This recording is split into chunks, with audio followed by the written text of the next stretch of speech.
Hi, everybody. It's Jesse, and with me, as always, is Maddie. Howdy. We are the Jaunty Mantis. We used to be two ordinary podcasters until one day we met some new friends from out of town. They were called Dinosaurs. Oh, no. I remember this. My friends and I, Maddie and I, we became the Secret Scouts, allies to the Dinosaurs from outer space, and joined their battles against Genghis Rex and the evil Tyrannos. So that's just who we are. We also sometimes answer creative questions from curious gamers. That's correct. We do all of those things, and we still have to go to our day jobs. I know, managing projects and analyzing data when I could be off with the Secret Scouts. Hey, I have a question for you. Oh, good. What is it? Is it like a new season? Yes. Season 5, Dinosaurs and TTRPGs. Yes. Why Jesse, did we decide to do this? Whoa. That's not good when both the hosts are asking each other, why did we do this? Why did we choose this topic? I think one thing to mention just about the podcast, and if you've been listening for a while, you know that Maddie and I are good old friends from way old back, is one of the problems, I think, of having a podcast with your friends is you guys can get really giggly about an idea and then be like, yeah, let's do it, even though you know it's a maybe an iffy proposition. Really? But we committed. So here we are. Season 5. This is our new theme seasons where our theme is dinosaurs in tabletop role-playing games. Well, Jesse, can I tell you something? Sure. I know we're not crazy about this. This was not a bad decision because there is a ton of shit online where people have given advice or discussed or made videos, articles, podcast episodes about incorporating dinosaurs into your D&D adventure. Yeah, the research has been kind of fun, actually. That's why I didn't say I almost said bad idea, but said iffy proposition. Can you please refrain from opening our podcast that whatever we're about to talk about is a waste of our audience's time? It's okay. That's a fair point, but I don't think it's a waste of the audience time. It's just going to be hard. Oh, why is that? I guess I was just scared of doing something new. Well, look, change is not easy for everyone, and an uncertain future can be a bit scary, Jesse. But if we don't do hard things, then how are we ever going to improve as podcasters online talking about tabletop role-playing games? You're right. So let's do this. Okay. Dinosaurs. Wow. I hope the mics picked that up. I'm really going to be in trouble. My wife, who's trying to get the kids to bed right now. What's wrong with Dad? Yeah. Were you a dinosaur kid when you were a little kid? I told Sheridan that there's like when you're a little kid, there's like 3 types of kid. There's the cars and trucks kid, the space kid, and the dinosaur kid. Oh, very much. Yeah.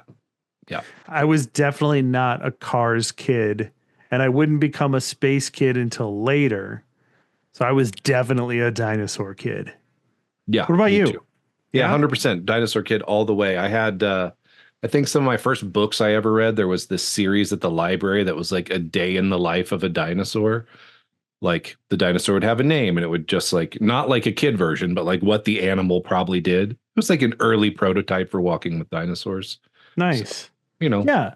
You know, I would even go so far as to say that dinosaurs are kind of the origin story or the seeds of every gamer's love of science fiction and fantasy, because at a very young age, you are introduced to these like mythical looking creatures that are larger than life and kind of scary in some contexts, but super cool looking. And you get into these books where they show like their bones and all of these like paintings of what they look like, these exotic creatures that aren't in the world.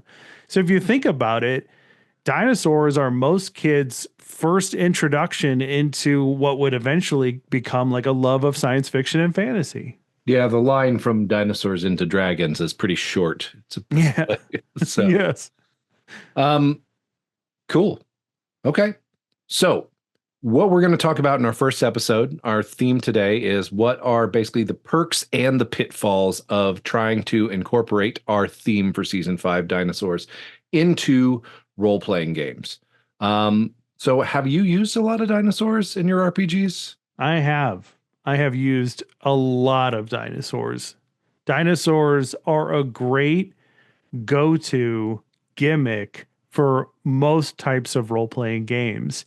And that is part of their strengths and their weaknesses. Like dinosaurs are really, if you think about it, they're basically just a gimmick, but they're the most versatile and valuable gimmick that we have in TTRPGs. Okay. So if you want to run a science fiction one shot or a superhero game with a villain who's like a time bender or a multiverse component to your science fiction game, dinosaurs are your easy reach into the bag. Almost every monster manual for almost every, not generically themed, but wide themed role playing game should have some kind of dinosaur in it. And so Mm-hmm. it's a very easy thing to just reach in and grab with that has instant effect and it is fantastic and super accessible and super recognizable by your players. Yep. And you're going to find a lot of existing things for Dungeons and Dragons have dinosaurs and the lots of dinosaur elements, as you said, beyond the monster books that have those as well. I think one of the the first wilderness exploration adventure in the history of D&D, which I think was Isle of Dread, had dinosaurs because they were doing a King Kong thing. Nice. Like that Yeah. lives pretty heavy in the imagination if you go pulp. The Right. jungles of Cholt in the Forgotten Realms are full of dinosaurs. The Talenta Plains halflings in Eberron ride dinosaurs. I'm sure there's dinosaurs in Dark Sun, but they're terrifying, and I try not to think about them. And I think a fun challenge for myself by the end of this season is I'm going to create a demi-plane of dread in Ravenloft ruled by a dinosaur. That's brilliant. If you think about it, dinosaurs, if you go back far enough, like to like the most ancient of grognards, like the early Gen Xers that crawled out of their caves and even some baby boomers to a certain extent, like that's really what they had. It was like Golden Age and Silver Age superheroes, King Kong, dinosaurs, that kind of like Sherlock Holmes, James Bond. That really was their milieu of like pulp adventure superhero fantasy. That was what was popular and thematically appropriate for that time and place. Mm-hmm. So it's steeped in all sorts of popular culture and storytelling that then evolves, no pun intended, after that point. So it's like it threaded very nicely into almost everything we have in our culture as gamers. Yeah. And there's some great, I'd like to take a moment to mention the TTRPGs we lost that contained dinosaurs. This is Sure. something, there were two that I remembered existing and went hunting for and could not find them because I guess the license has been lost. Oh no. But first, in the early days, I think the early 90s, maybe late 80s, there was a Cadillacs and Dinosaurs RPG. Are you well, okay. Yeah. Wow. Are you familiar with Cadillacs and Dinosaurs? Yes, tangentially. Like I can think of like the animation and maybe I saw like an episode or is that a movie or a show actually? I think it started as a comic book. Okay. I for some reason have it in my head that this is something that's animated. So There was I'm a aware cartoon, of I it. believe. Yeah. So I'm aware of it, but do I know all the details behind it? Like no. Well, you see, I went on a Wikipedia rabbit hole, and it's basically there was like all these environmental disasters, and humanity retreated into these bunkers. But before they did, they were dealing with the disasters by this hyper evolution protein some scientists had made that brought this protein source they could fish. And so after 200 years, they came out of the bunkers, and there's like a primordial jungle and dinosaurs everywhere. And I guess the hero has a Cadillac left over from the before times. Right. So, yes. And then another honorable mention. a BBC television show that suffered the problem I think most BBC television shows I like do, where the star decided he was finally big enough to go make it in Hollywood, and he disappeared from the face of the earth, and they recast him. But that show was Primeval. Did you ever watch Primeval? I have not. Okay, here's the gimmick of Primeval. I think someone at the BBC said, you know, we've got all these CGI assets from Walking with Dinosaurs. What if we made a TV show about it? Okay, what's the plot? Holes in time open up and dinosaurs come through, and our protagonists can be part of the secret organization that tries to like get the dinosaurs back in the time hole and cover it up so the public isn't alarmed by the presence of a fucking Mosasaurus in the Thames. And they made it into an RPG. Oh, wow. Nice. Published by British Giants Cubicle 7. Okay, then. And then they lost the license, so it's not on Drive-Thru RPG anymore. Burr, burr, burr, burr. Yep. Oh. I also found one called Escape from Dinosaur Island. Okay, what's this one about? This is a Powered by the Apocalypse game that's basically Jurassic Park designed to be played in 2 sessions. Nice. And color me intrigued. Yeah, yeah. This is great because, you know, so much of Dinosaurs is really more about the bigger picture of your game. You know, at the end of the day, the dinosaurs, like I was saying, are just more familiar monsters. So it's really about like, what do you want to do with this game? And it's exciting to hear these games took these elements and brought those concepts to life. Like I bet like a Cadillacs and Dinosaurs game at the table would actually be kind of fun, you know? Yeah. Like the idea with is like a intriguing. 50s vibe. Like, yeah. So, you know, I'm excited by hearing about all of this. Yep. And and then there's a Hollow Earth game, like The Lost World, that was under something called the Ubiquity system that I was like, I'm unfamiliar with this system and it should be ubiquitous because yeah, what a great name for a system. Yeah, it's everywhere or not. So yeah, I was interested in that. Okay, let's talk about the perks of Dinosaurs real quick. And first off, just because of the way books are written, combat and encounters. Yeah. The Dinosaurs. Yeah, go ahead. Great antagonists. The best antagonists. They're basically, you know, super animals, right? So they're dangerous, destructive. Depending on what the setting of your game is, most of the time they're out of place, and they are a great like chaotic element to throw into the mix, or they can be used like, you know, in so many different ways. Like if you could use dinosaurs as kaiju, basically. You know, you could use dinosaurs for like an extremely low fantasy setting where the dinosaurs are basically taking the place of the monsters. So you can still kind of touch upon these core fantasy elements, but the dinosaurs are the monsters, right? Yeah, I think about this. I mean, you and I are both people who love the 13th Warrior. Yes. Right. What if instead of Neanderthals, it was dinosaurs? Wow, that would be even better. Yes. Grendel is a dinosaur. That's what we learned from Beowulf. Yes. Yeah, I'm here for it. Clever girl. All right. Mark it up on your cue card for the season. First of, I'm assuming, many Jurassic Park references. I am trying to restrain myself from doing it. So we'll see when I think break. You should just lean into it. I mean, after all, life finds a way. That's true. Yep. Holding back. Back. The point is, you're still alive when the podcast starts to eat you. Yep. That is so true. Audience, please forgive the horrible rasping of my cough. This was recorded in early February, and you may not have heard. There's a bit of everything going around. So I can't believe I've avoided most of it up until now. You're so lucky.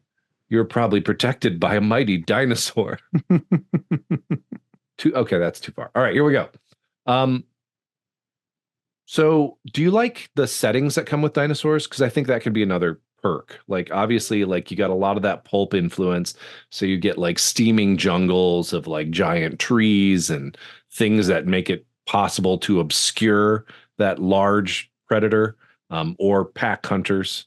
Yeah. I really like the settings that come with dinosaurs. If there's like a lost world style island that for some reason is untouched by and invisible normally to the modern world, and the player characters can go there.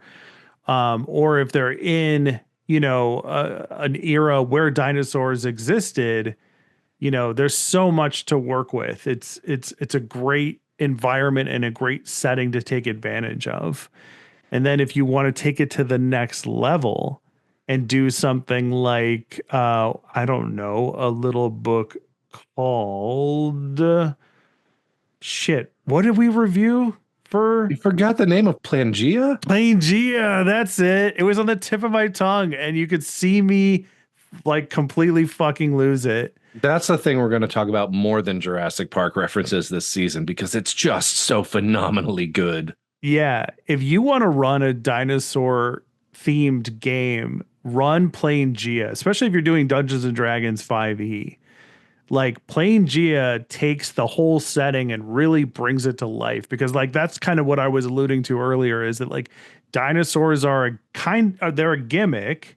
They're a versatile gimmick, but you really need to do a lot of building around them if you want to make it like a whole like streamlined campaign setting, or series of adventures. They're great for one shots. They're great for like this arc of your adventure. Your superhero characters have cornered the villain, and he has like a time device, activates it. Dinosaurs are running among running amok in downtown New York City. Like perfect. But if you want to do something that really like has legs and really has a length to it, then you really have to build up the setting around the idea. Also, Pangea straight up just recommends other great perks of using dinosaurs is like set dressing. Mm-hmm. Like you're having your fight on the back of like a stampeding Yes. herd of herbivores. Like, This is the stone punk idea, right? yeah, Like, yeah, the yeah, kinetic action kind of thing. right. Yeah. So, okay. So you've mentioned kind of the world building potential. You can add dinosaurs to almost any setting, and I think you've brought that up a couple of times. I'm just running through my notes real quick. Do you think players are excited when they meet dinosaurs in game? Yes, I do. I think those who know more about dinosaurs are more excited than others. But I think depending on how they're being introduced, I think it's like an instant crowd pleaser.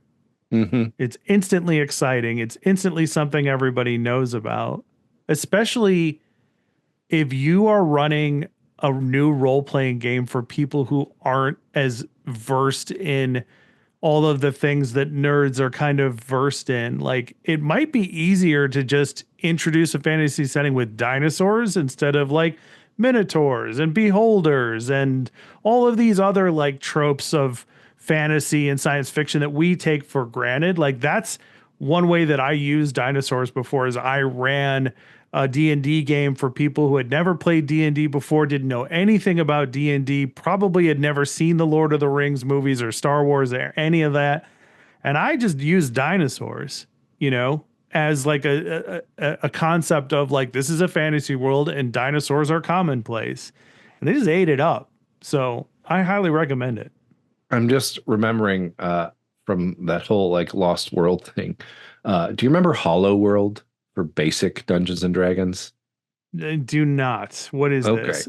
They're like the world of Mystara, I think is what it was, is hollow. And inside there's a sun and this god, Ka the Preserver, who's a literal dinosaur, like a T-Rex, like hated the idea that things go extinct. And so he made this hollow world as like a sanctuary for everything that's gone extinct. So there's all these extinct civilizations down there. There's all these dinosaurs and megafauna, and it's very much the lost world. Oh, cool. And then there was a whole like box set and like a 3-part adventure arc having to do with like Huh. Aztecs and dinosaurs. I don't know. I have something to Google And the after the Sega show. Genesis Hollow World video game was set in the Hollow World. Oh, Mhm. I was not familiar with this. Very, very hard game that was frustrating to me as a young man, a young lad. Um, should we talk a little bit about some of the pitfalls? Mm-hmm. Yep. Have you ever Go had for it. trouble balancing dinosaur encounters? I know that's kind of a cop-out question because we tend to be like, balance doesn't matter anymore. I mean, at the height of my use of dinosaurs is probably during Dungeons and Dragons third edition. And they have a pretty robust way to balance encounters. So I would say that it was fairly easy to maintain that balance. There are other games I've run dinosaurs in. I can't think of a time where it's been too out of place or the dinosaurs have been too powerful or underpowered. Is that a common thing that happens in your opinion? I think the thing that's more likely to happen is that your dinosaur lands as just a reskinned animal. Mm-hmm. And which is kind of disappointing when you're like, it's an Allosaurus. And then it's like basically you're just doing the same things as like, I don't know, like a dire wolf. But Yeah. maybe your PCs don't know if you're describing it evocatively.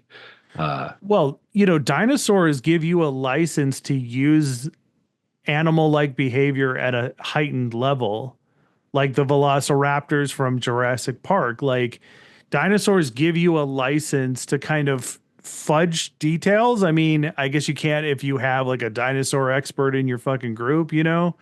So like if that's the case, then I guess not. But most of us aren't dinosaur experts. So you can make a T-Rex more intelligent than like an animal normally would be, or you can have velociraptors set traps and corner the party into them. Like, they're like animals and monsters that you can use more intelligent and imaginative behavior with. Yep. And I will say going back to what you were saying about 3.5, the great versatility of monsters in that system is you could just put a template on Mm-hmm. dinosaur and then it's like, it's a mummy Allosaurus. Like, Yeah. oh, okay. It's an infernal Quetzalcoatlus. Mm-hmm.